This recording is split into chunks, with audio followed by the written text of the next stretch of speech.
ಓಂ ಶಾಂತಿ. ನೀವು ಮಾಲೀಕನ ಮಕ್ಕಳು, ರಾಜಕುಮಾರಿಯವರಾಗಿದ್ದೀರಿ. ನೀವು ಯಾವುದೇ ವಸ್ತುವಿನ ಇಚ್ಛೆಯನ್ನಿಟ್ಟುಕೊಳ್ಳಬಾರದು, ಯಾರನ್ನೂ ಏನೂ ಬೇಡಬಾರದು. ವೈಭವಗಳಿಂದ ಆರೋಗ್ಯವು ಸರಿಯಾಗಿರುವುದಿಲ್ಲ. ಆರೋಗ್ಯವನ್ನು ಸರಿಯಾಗಿಡಲು ನೆನಪಿನ ಯಾತ್ರೆಯಲ್ಲಿ ಬೇಕು. ಖುಷಿಯಂತ ಔಷಧಿ ಇಲ್ಲವೆಂದು ಹೇಳುತ್ತಾರೆ. ನೀವು ಖುಷಿಯಾಗಿರಿ. ವೈಭವಗಳ ಆಧಾರದಿಂದ ಆರೋಗ್ಯ ಸರಿಯಾಗಿರುತ್ತದೆ ಎಂದು ಕೆಲವು ಮಕ್ಕಳು ತಿಳಿಯುತ್ತಾರೆ. ಯಜ್ಞದಲ್ಲಿ ದದೀಚಿ ಋಷಿಯ ಸಮಾನ ಮೂಳೆಯನ್ನು ಸೇವಿಸಿ, ಆಗ ಆರೋಗ್ಯವು ಸರಿಯಾಗಿ ಬಿಡುತ್ತದೆ. ಈ ಸೃಷ್ಟಿಯಲ್ಲಿ ನಿಮ್ಮದು ಶ್ರೇಷ್ಠಾತಿ ಶ್ರೇಷ್ಠ ಸ್ಥಾನವಿದೆ. ನೀವು ಮಕ್ಕಳಿಗೆ ನಶೆ ಇರಬೇಕು. ನಾವು ಮಾಲೀಕನ ಮಕ್ಕಳು. ಸುಖ ಮತ್ತು ಶಾಂತಿ ಇವೆರಡೂ ಶಬ್ದಗಳನ್ನೇ ನೆನಪು ಮಾಡಬೇಕಾಗಿದೆ. ನೀವು ಮಕ್ಕಳಿಗೆ ಎಷ್ಟೊಂದು ಜ್ಞಾನವೂ ಸಿಗುತ್ತದೆ. ಅಂದ ಮೇಲೆ ನಿಮ್ಮ ಬುದ್ಧಿಯು ವಿಶಾಲವಾಗಿರಬೇಕು. ಮುರಳಿಯನ್ನು ಕೇಳಿ ರೋಮಾಂಚನವಾಗಬೇಕು. ಮಕ್ಕಳಲ್ಲಿ ಇನ್ನೂ ರೋಮಾಂಚನ ಇರುವುದೇ ಇಲ್ಲ. ನೀವು ಯೋಧರಾಗಿದ್ದೀರಿ. ರಾವಣನ ಮೇಲೆ ಜಯಗಳಿಸುವವರಾಗಿದ್ದೀರಿ. ತಂದೆಯು ನಿಮ್ಮನ್ನು ಮಂದಿರಕ್ಕೆ ಯೋಗ್ಯರನ್ನಾಗಿ ಮಾಡುತ್ತಾರೆ. ಆದರೆ ಮಕ್ಕಳಿಗೆ ಇಷ್ಟೊಂದು ನಶೆ ಹಾಗೂ ಖುಷಿ ಇರುವುದೇ ಇಲ್ಲ. ಯಾವುದೇ ವಸ್ತು ಸಿಗಲಿಲ್ಲವೆಂದರೆ ಮುನಿಸಿಕೊಳ್ಳುತ್ತಾರೆ. ಯಾರು ಮಿತ್ರ ಸಂಬಂಧಿಗಳನ್ನು ಮರೆಯುವುದಿಲ್ಲವೋ ಅವರೆಂದು ತಂದೆಯನ್ನು ನೆನಪು ಮಾಡಲು ಸಾಧ್ಯವಿಲ್ಲ. ಅವರೇನು ಪದವಿ ಪಡೆಯುತ್ತಾರೆ? ಯಾವುದೇ ವಸ್ತು ಸಿಗಲಿಲ್ಲವೆಂದರೆ ಮುನಿಸಿಕೊಳ್ಳುತ್ತಾರೆ. ತಂದೆಯನ್ನು ನೆನಪು ಮಾಡುತ್ತಿದ್ದರೆ ವಿಕರ್ಮ ವಿನಾಶವಾಗುತ್ತದೆ. ಮಕ್ಕಳೇ, ಮಾಯು ನಿಮ್ಮ ಬಹಳ ಕಠಿಣ ಶತ್ರುವಾಗಿದೆ. ನಿಮಗೆ ಶತ್ರುವಾದಷ್ಟು ಅನ್ಯರಿಗೆ ಆಗಿಲ್ಲ. ಭಗವಂತನು ಸತ್ಯ ಸಾಹೇಬರಾಗಿದ್ದಾರೆ. ಪ್ರತಿಯೊಬ್ಬರು ನಿಮ್ಮನ್ನು ನೀವು ಕೇಳಿಕೊಳ್ಳಿ, ನಾನೇನು ಮಾಡುತ್ತಿದ್ದೇನೆ. ನಾನು ಕುರಿ ಮೇಕೆ ಅಂತೂ ಅಲ್ಲ ತಾನೆ. ನೋಡಿ, ಮನುಷ್ಯರಲ್ಲಿ ಎಷ್ಟು ಅಹಂಕಾರ ಇರುತ್ತದೆ.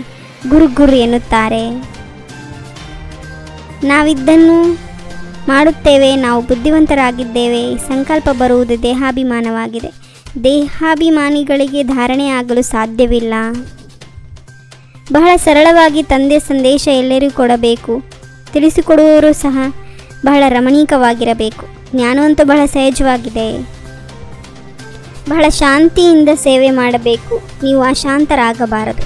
ಯಾರ ಪ್ರತಿ ನರನಾಡಿಗಳಿಗೂ ಭೂತ ತುಂಬಿದೆಯೋ ಅವರೇನು ಪದವಿ ಪಡೆಯುತ್ತಾರೆ. ಲೋಭವು ಬಹಳ ದೊಡ್ಡ ಭೂತವಾಗಿದೆ. ಶ್ರೀಮತದಂತೆ ನಡೆದು ಮಹಾರಥಿಗಳಾದರೆ ಅವಶ್ಯವಾಗಿ ಕುಮಾರಿ ಆಗುತ್ತೀರಿ. ನಿಮ್ಮ ಗುರಿ ಉದ್ದೇಶವೂ ಇದೇ ಆಗಿದೆ. ಸೇವೆ ಮಾಡುವ ಅಹಂಕಾರ ತೋರಿಸಬಾರದು. ಪ್ರತಿಯೊಬ್ಬರೂ ತಮ್ಮ ಹೃದಯವನ್ನು ಕೇಳಿಕೊಳ್ಳಿ. ಇಷ್ಟೊಂದು ಮಧುರ ತಂದೆಗೆ ಯಾವ ಸೇವೆ ಮಾಡುತ್ತೇವೆ? ಶಿವತಂದೆಯನ್ನು ನೆನಪು ಮಾಡಿ ಭೋಜನ ತಯಾರಿಸಿದರೆ ಅದರ ಶಕ್ತಿಯೂ ಸಹ ಸಿಗುತ್ತದೆ. ಹೃದಯವನ್ನು ಕೇಳಿಕೊಳ್ಳಬೇಕು. ನಾವು ಎಲ್ಲರನ್ನು ಖುಷಿಪಡಿಸುತ್ತಿದ್ದೇವೆಯೇ ಎಂದು ಯಾರಿಗೂ ಬೇಸರವಾಗಲೂಬಾರದು. ಹೇಗೆ ತಂದೆಯು ಮಕ್ಕಳಿಗೆ ಗೌರವ ಕೊಡುತ್ತಾರೆ, ಹಾಗೆಯೇ ತಾವೇ ತಮ್ಮ ಗೌರವವನ್ನಿಟ್ಟುಕೊಳ್ಳಬೇಕು. ಯೋಗ ಬಲದಿಂದ ತಮ್ಮ ಎಲ್ಲ ಇಚ್ಛೆಗಳನ್ನು ಸಮಾಪ್ತಿ ಮಾಡಿಕೊಳ್ಳಬೇಕು. ಸದಾ ಇದೇ ಖುಷಿ ನಶೆಯಲ್ಲಿರಬೇಕು.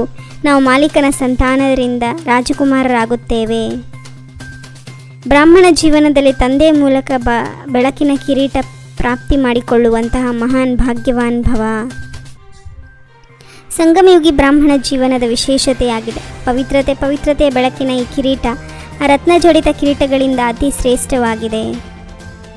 ಬೇಹದಿನ ವೈರಾಗ್ಯ ವೃತ್ತಿಯ ಮೂಲಕ ಇಚ್ಛೆಗಳ ವಶವಾಗಿ ಬೇಸರವಾಗಿರುವ ಆತ್ಮಗಳ ಬೇಸರತೆಯನ್ನು ದೂರ ಮಾಡಿ.